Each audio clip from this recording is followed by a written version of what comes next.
بسم اللہ الرحمن الرحیم۔ ویڈیو پسند آئے تو ویڈیو کو لائک اور چینل کو سبسکرائب کریں۔ ایک نوجوان کو حج کا شوق ہوا۔ اس کی ماں اس کو سفر کی اجازت نہ دیتی تھی، چنانچہ وہ بغیر اجازت ہی کے حج کو چلا گیا۔ راستے میں چوروں نے اسے پکڑا اور اس کا سب مال چھین لیا اور اس کے دونوں ہاتھ پاؤں کاٹ کر وہیں راستے پر چھوڑ دیا۔ بیت اللہ کے مؤذن کو خواب میں اشارہ غیبی ہوا کہ اٹھو اور فلاں جنگل میں جا کر فلاں جوان کی خبر لو کہ مجھ کو اس پر رحم آتا ہے۔ یعنی اس نے گو کہ ایک بڑی غلطی کی ہے، مگر چونکہ میرے ہی دربار میں آ رہا تھا اس لیے مجھے بھی اس کی خاطر منظور ہے۔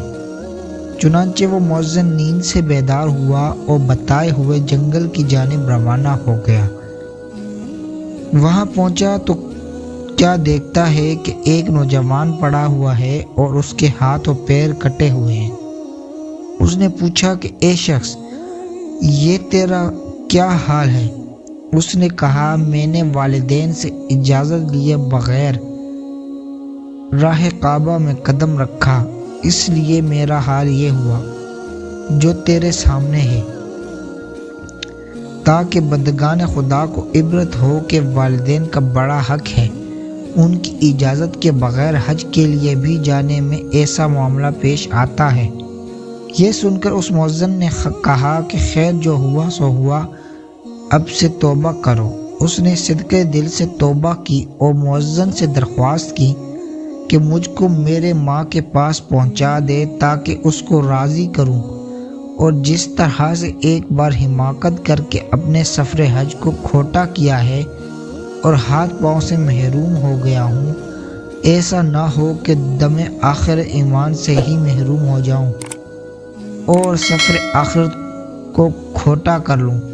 مؤذن نے یہ سن کر اس کو اٹھایا اور اس کے وطن لے جا کر اس کے ماں کے دروازے کے پاس اس کو بٹھا دیا اور خود واپس ہو گیا۔ اس کی ماں اندر بیٹھی تھی۔ جوان نے سنا کہ وہ یوں دعا کر رہی تھی کہ الہی، میں نہیں جانتی کہ اس سفر میں میرے بچے کے ساتھ کیا معاملہ پیش آیا، کیونکہ وہ بغیر میری اجازت کے چلا گیا ہے۔ اب تو اس کو مجھ تک پہنچا دے کہ میرا دل اس کے لیے بے قرار ہے۔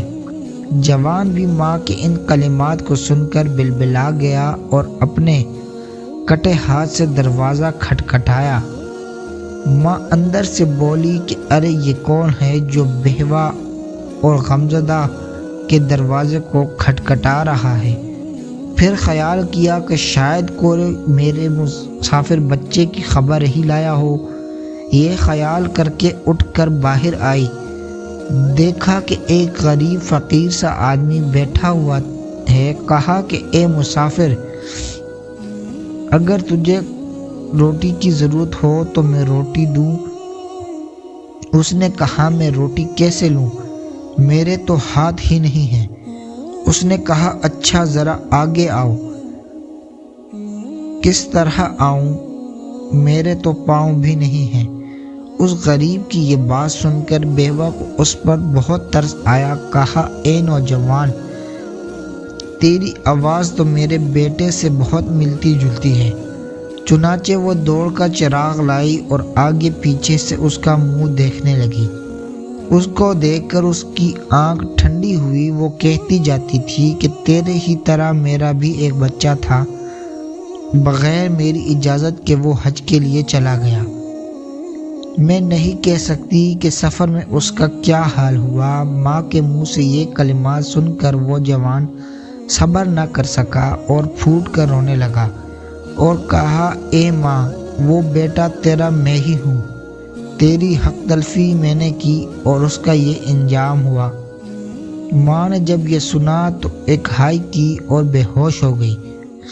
تھوڑی دیر بعد جب وہ ہوش آیا تو آسمان کی جانب منہ کیا اور دعا کی کہ الہی، تو نے اس کو کیسی سزا دی لیکن پروردگار اس کو ہلاک نہ کیجیو اور ایمان کی سعادت سے اسے محروم نہ رکھیو۔ غرض اس واقعے کے بیان یہ ہے کہ تم سمجھو کہ ماں باپ کی خوشی عجیب چیز ہے اور ان کی نافرمانی بہت ہی وبال کی چیز ہے۔